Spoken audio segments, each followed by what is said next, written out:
Fake historical photos fooling everybody, Apple's AI tools not so intelligent, and AI finally disrupting Hollywood for real. All that and more is coming up right now. OpenAI, they come out with ChatGPT, everybody's favorite writing assistant, your best friend you tell all your secrets to, maybe you get it to help you keep track of your baking recipes.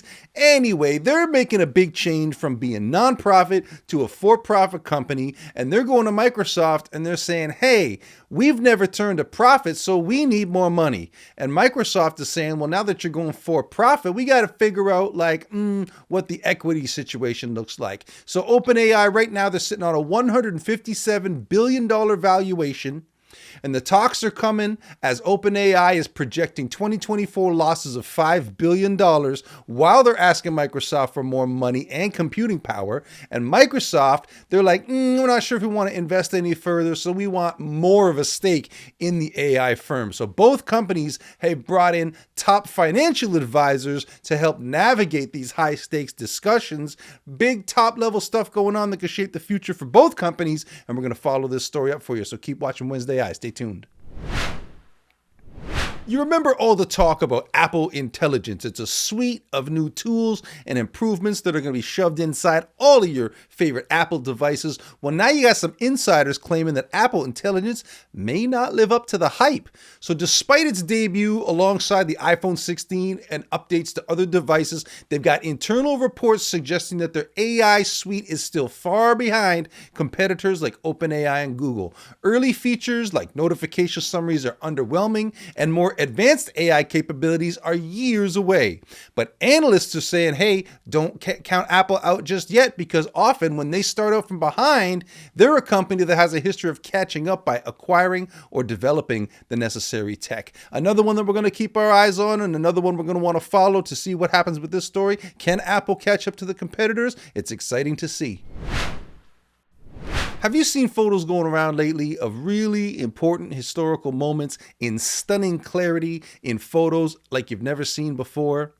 Well, some people are saying that these just might be AI-generated fakes. So if you've seen the Hiroshima explosion, the shooting of Lee Harvey Oswald, ancient scenes like the Roman Colosseum, I just saw one where it was people hoisting rocks, building the pyramids, and people online seemed to actually think it was a photo of the building of the Egyptian pyramids thousands of years ago. Anyways, these fabricated visuals are blurring the line between fact and fiction. People are concerned now about the distorting public understanding of history. Now, experts are warning that while some AI images contain subtle errors, like too many fingers or overly perfect composition, that the technology is improving so fast that it's going to make it more and more difficult all the time to spot and discern which ones are the fakes. You got to have a keen eye, ladies and gentlemen. Be educated, be aware, and be on guard. Be maybe just a little bit suspicious all the time.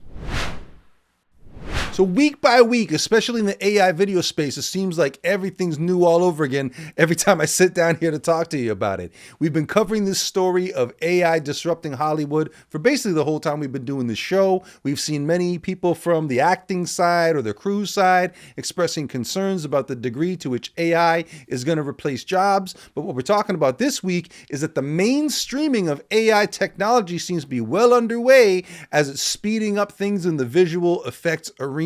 So it makes production cheaper and faster and helps smaller studios compete with the Hollywood giants. But you got a lot of actors, writers, and VFX artists really getting concerned that these AI technologies are going to either replace them or lower their wages. So the industry is facing the challenge of using AI for efficiency while keeping creativity and human input at the core. You know, I'm trying to approach all of this experimentation with a lot of curiosity and humility, because like you've talked about in the previous segments, is it can represent a threat, and I don't want to underplay the fact that like there's huge industry, the TV and film industry, that can be disrupted.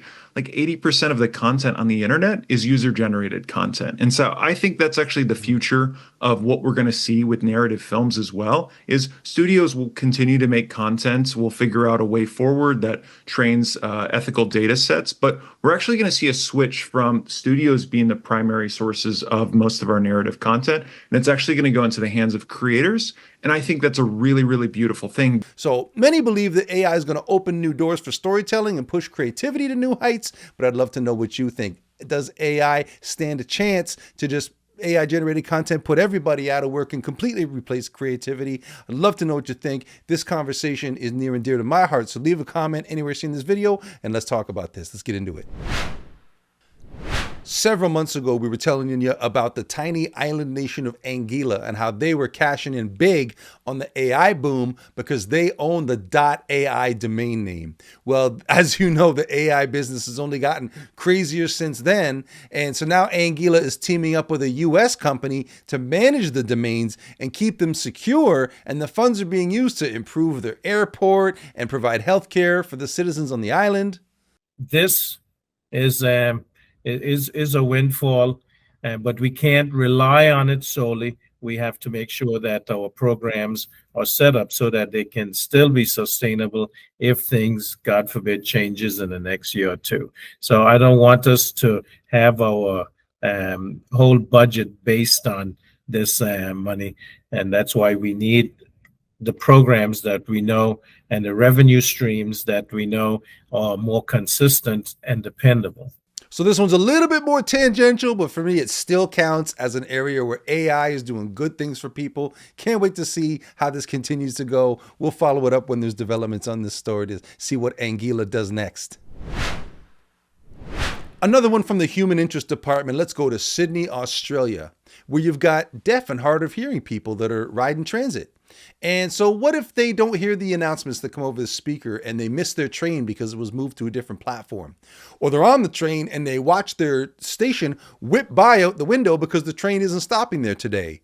These are all true stories that are reported by Jessica Corte, who's a senior lecturer at the School of Computer Science at the Queensland University of Technology. And she brings this up in the context of sharing news about researchers at the university working with Sydney Transit and the deaf community to come up with an AI-generated system of making these announcements for the deaf and hard of hearing community to be able to receive these announcements at the same rate and pace that hearing people take for granted. Attention customers, the evacuation signal has sounded.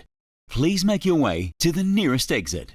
An avatar means no real person has to be the face of an organization's automatically generated announcements. So she says this is important because the Australian deaf community is small and close-knit, and if something goes wrong with the translation, no individual has to suffer reputational damage. Another fantastic example of AI doing great things for people, delivering safety and independence for marginalized communities. I root for them and I can't wait to hear more. Wrapping things up with the videos of the week, and before I get into our first one, I got to share this with you. My homies at Mean Orange Cat have sent me a little package. I got me some from the very first run of Mean Orange Cat stickers.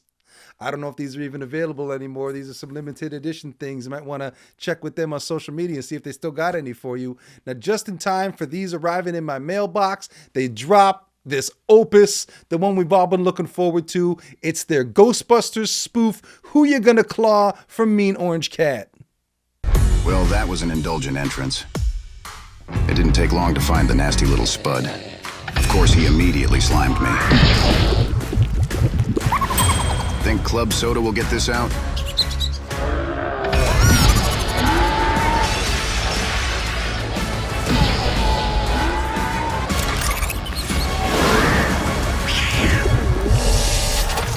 We've been talking about AI technology and video in Hollywood going mainstream. Well, now you've got the Door Brothers, legendary and often controversial AI filmmakers. They've just done this official music video for rapper The Game. Here's their video for Bosco Freestyle Compton.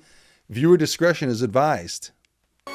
This that 1994 flow, butter Timbs in my wardrobe, a butter rim, black bandana 9 in my torso. The young Snoop Dogg on the mic at the Source Award show. The house that Dr. Dre built, I stole from Sherford Fall Clothes. I guess only the Lord knows you copy my style. Subliminals from non-criminals, I shank you in trial. Been a while since I gave you It's bars like this, pulled up with the doors open, showed you cars like this. Last time I So this next one was created as part of the directed by Wes Anderson trend, but it's been doing the rounds on social media in my feeds because people are talking about it in relation to this question of like, how long are we from AI being able to have stuff stand in for what traditionally was Hollywood's domain? It might not look exactly like live action production, but is it at a point where people are willing to watch it for 30 to 60 minutes? Here's a taste so you can be the judge with this Harry Potter film trailer by Hater.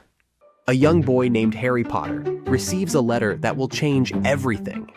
Guided by a gentle giant with a penchant for pink umbrellas, Harry steps into a world where the extraordinary is just another Tuesday.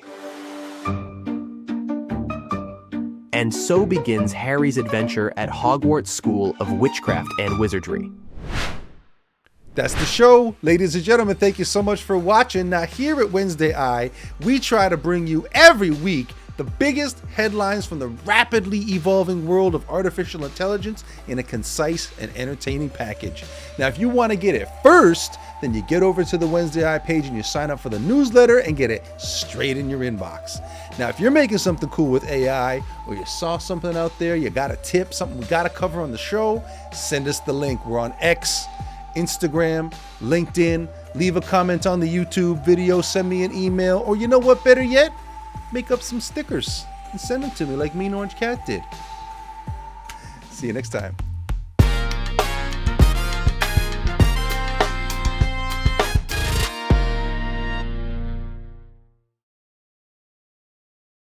Fire!